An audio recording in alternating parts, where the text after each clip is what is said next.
తెలంగాణ జల హక్కులకు గొడ్డలిపేట లాంటి ఏపీ ప్రతిపాదిత పోలవరం బనకచెర్ల నల్లమల్ల సాగర్ లింక్ ప్రాజెక్టుకు రేవంత్ సర్కార్ గ్రీన్ సిగ్నల్ ఇచ్చిందా?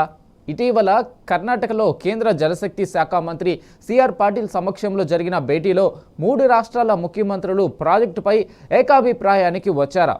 త్వరలోనే రాతపూర్వక ఒప్పందాలు చేసుకోవాలని నిర్ణయించారా? Let's watch the story.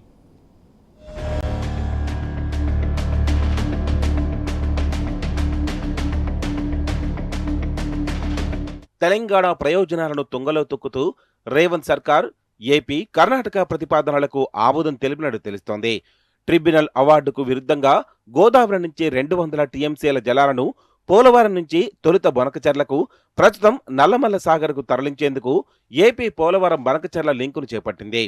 ప్రస్తుతం జాతీయ ప్రాజెక్టు ముసుగులో గోదావరి, కావేరీ లింకు పేరిట దాన్ని అమలు చేసేందుకు ప్రణాళికలు సిద్ధం చేసింది. ప్రాజెక్టుపై ఆమోదం కోసం కర్ణాటక, తెలంగాణతో సంప్రదింపులు జరుపుతోంది. తొలుత తీవ్రంగా వ్యతిరేకించిన కర్ణాటక ప్రస్తుతం ఏపీ ప్రతిపాదనలకు ఆమోదం తెలిపిందని సమాచారం. జీసీ లింక్ ప్రాజెక్టు ద్వారా కర్ణాటకకు వచ్చే 16 టీఎంసీల వాటాను ఆ రాష్ట్రం ఎగువనే వాడుకోవచ్చని ఏపీ ఇప్పటికే హామీనిచ్చింది. మరిన్ని తాయిలాలు కూడా కర్ణాటక సర్కార్కు అటు కేంద్రం, ఇటు ఏపీ ఇచ్చాయని తెలిసిందే.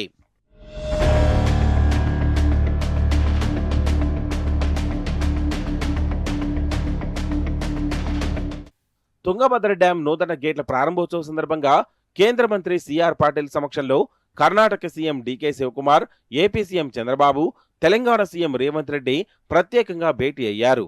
ఈ సందర్భంగా ప్రధానంగా ఏపీ ప్రతిపాదించిన పీబీ లింక్ ప్రాజెక్టుపై చర్చలు కొనసాగినట్టు తెలిసిందే. ఈ సందర్భంగా కర్ణాటకకు బెడ్డి వరద లింక్ ప్రాజెక్టును చేపట్టేందుకు 15,000 కోట్ల ఆర్థిక సాయం అందించేందుకు తుంగభద్ర డ్యాంకు బ్యాలెన్సింగ్ రిజర్వాయర్ పేరిట నావలి రిజర్వాయర్ను 52 టీఎంసీలకు విస్తరించేందుకు అయ్యే వ్యయంలో 5,000 కోట్లు ఆర్థికంగా అందజేసేందుకు కేంద్రం హామీనిచ్చినట్టు తెలిసిందే. కర్ణాటక చేపట్టిన ఆయా ప్రాజెక్టుల పనులకు ఏపీ సైతం ఆమోదం తెలిపిందని సమాచారం. ఈ నేపథ్యంలో ఏపీ చేపట్టిన పీబీ లింక్ ప్రాజెక్టుకు కర్ణాటక సైతం ఎన్ఓసీ ఇచ్చేందుకు అంగీకారం తెలిపినట్లు అధికార వర్గాల ద్వారా తెలిసిందే. మొత్తంగా ఏపీ, కర్ణాటక పరస్పరం కుమ్మక్కయ్యారని తేలిపోయింది. ఏకాభిప్రాయానికి వచ్చిన అంశాలపై త్వరలోనే రాతపూర్వక ఒప్పందాలు చేసుకోవాలని కూడా ఈ భేటీలో నిర్ణయించుకున్నట్లు తెలిసిందే.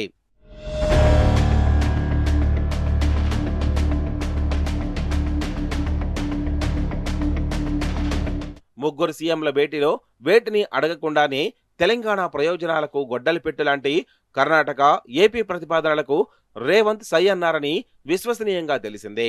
కర్ణాటక చేపడుతున్న నావలి రిజర్వాయర్, ఆర్డీఎస్ ఎగువ, దిగువన చేపడుతున్న చిక్కాల మంచి, చిక్కాల పర్వి బరాజ్తో తెలంగాణకు తీరని ముప్పు పొంచి ఉంది. కొడంగల్ లిఫ్ట్ కోసం కర్ణాటక బరాజ్కు ఇప్పటికే గుట్టుగా అనుమతులిచ్చిన రేవంత్ సర్కార్ తాజాగా అలాంటి మోసానికే పాల్పడినట్టు తెలుస్తోంది. వాస్తవంగా సమావేశానికి ముందు కర్ణాటక ప్రాజెక్టులు ఏపీ ప్రతిపాదనలతో తెలంగాణకు వాటిల్లే ప్రమాదాన్ని వివరిస్తూ వాటిపై ఆయా రాష్ట్రాలు ముందుకు పోకుండా నిలవరించాలని కోరుతూ తెలంగాణ అధికారులు నోట్స్ తయారు చేశారు. కేంద్రానికి ఫిర్యాదు చేసేలా లేఖలు సిద్ధం చేశారు.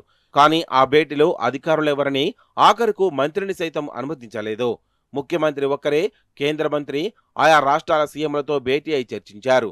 40 నిమిషాల పాటు కొనసాగిన ఆ భేటీలో తెలంగాణ జల వివాదాలకు సంబంధించి ఈ అంశాన్ని కూడా రేవంత్ రెడ్డి ప్రస్తావించలేదని తెలిసిందే. ఆయా రాష్ట్రాల ప్రతిపాదనలకు తలూపడం తప్ప చేసిందేమీ లేదని అధికార వర్గాలు చర్చించుకుంటున్నాయి.